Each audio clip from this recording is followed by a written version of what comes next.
Hi you guys, it's Grace, and as you can tell based on the title of this video, I have some really exciting news for you.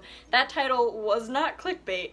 I will actually be starting an internship where I get to train assistance dogs starting this fall.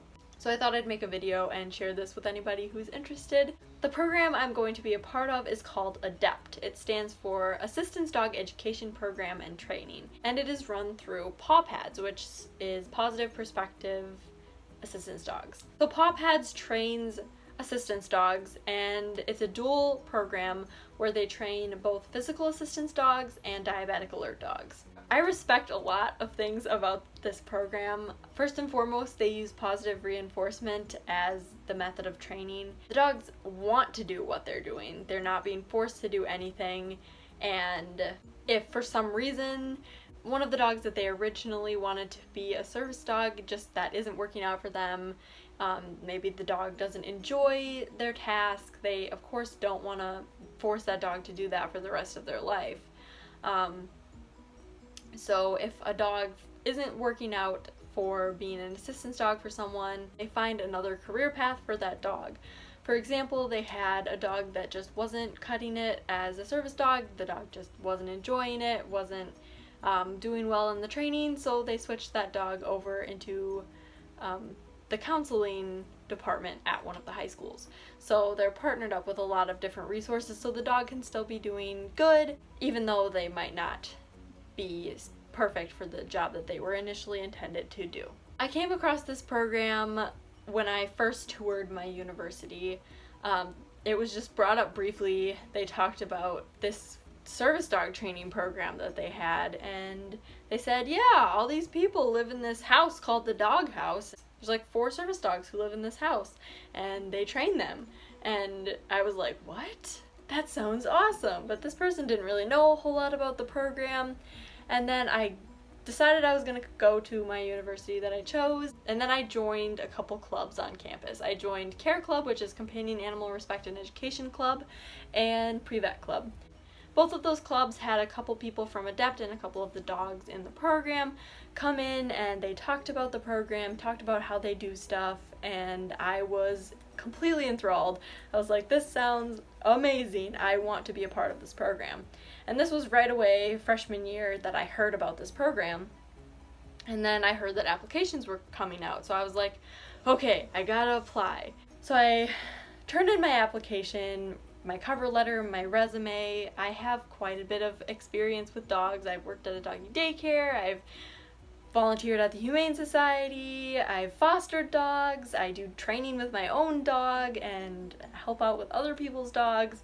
So I have lots of experience with dogs and even some training experience. Like, I know how to handle dogs, and I train Theo using only positive reinforcement. So I put all of that down on my application, but even having a strong application, I was still concerned that I wasn't going to get into the program. There were so many applicants, and they seemed to all be very well qualified. I found out about a week or 2 later that I got an interview, and I was completely excited, ecstatic. I set up my interview time.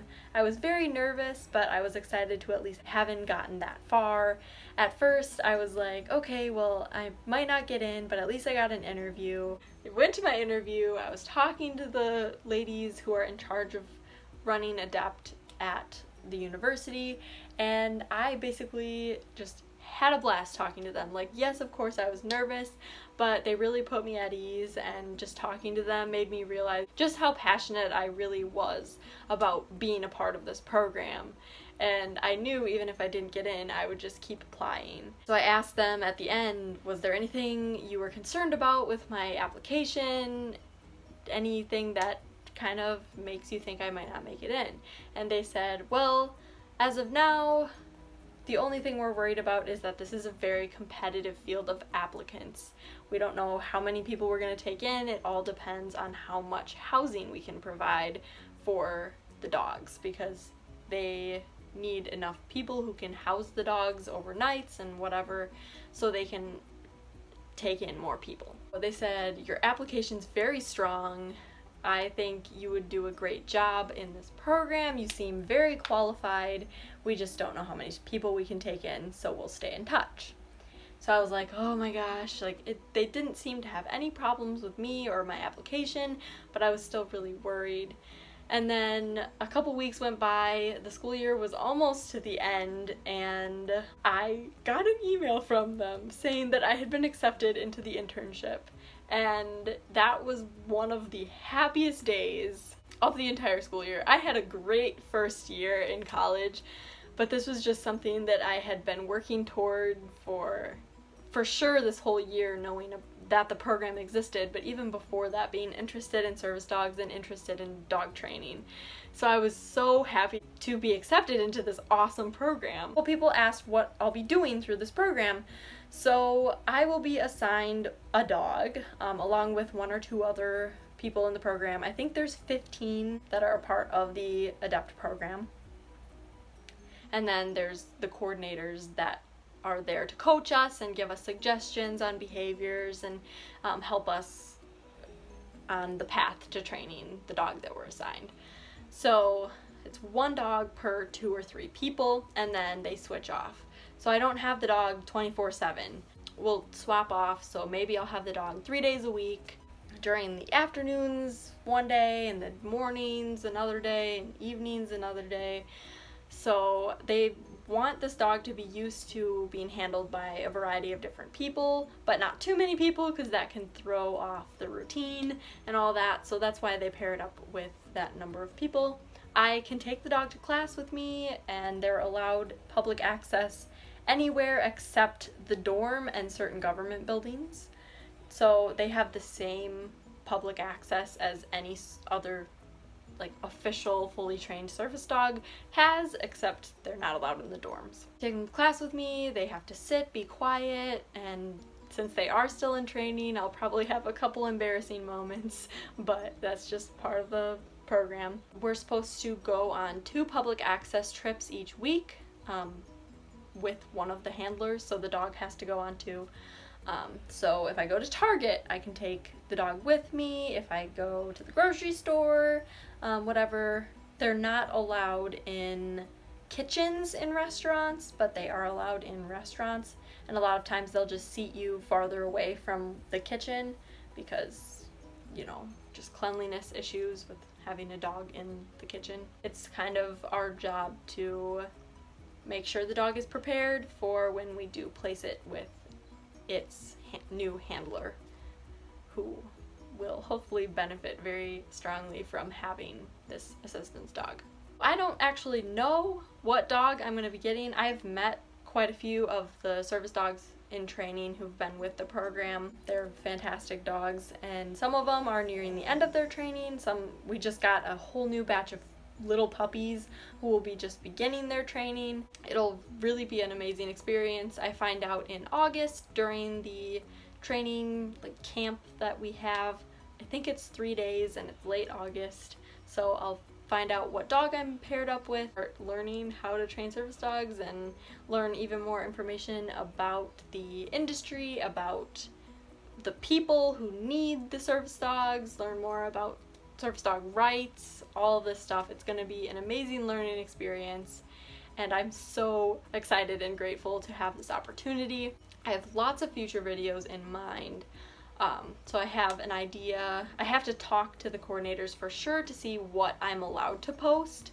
I don't know how much of the information I'm allowed to share with you guys and any footage I take, so I'll have to ask and make sure that I'm okay to post the footage for you guys. But I can maybe show you some training techniques, some of the things that the dogs know. I might do a service dog Q&A, so if you have any questions about service dogs, like you've been too nervous to ask anyone else, like if someone has a service dog, a lot of times you don't want to pry and you might feel awkward asking them those questions, but you can definitely ask me. Just type it up and send it in, and I'll do my best to answer it for you guys. And if I can't find you the answer or don't know the answer, I will ask someone who would possibly know the answer.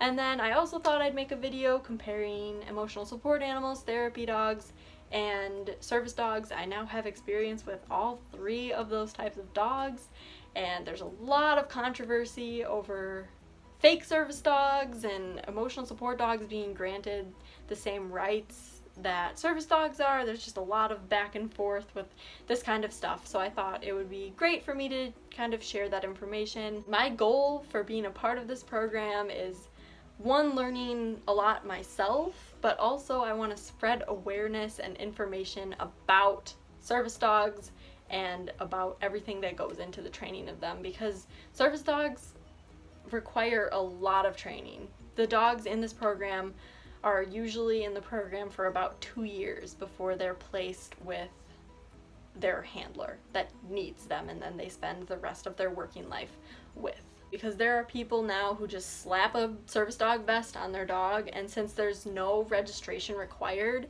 they just walk around and say that that's their service dog. Service dog goes and bites someone or is a nuisance in a public space, and then that gives a bad rap to all service dogs.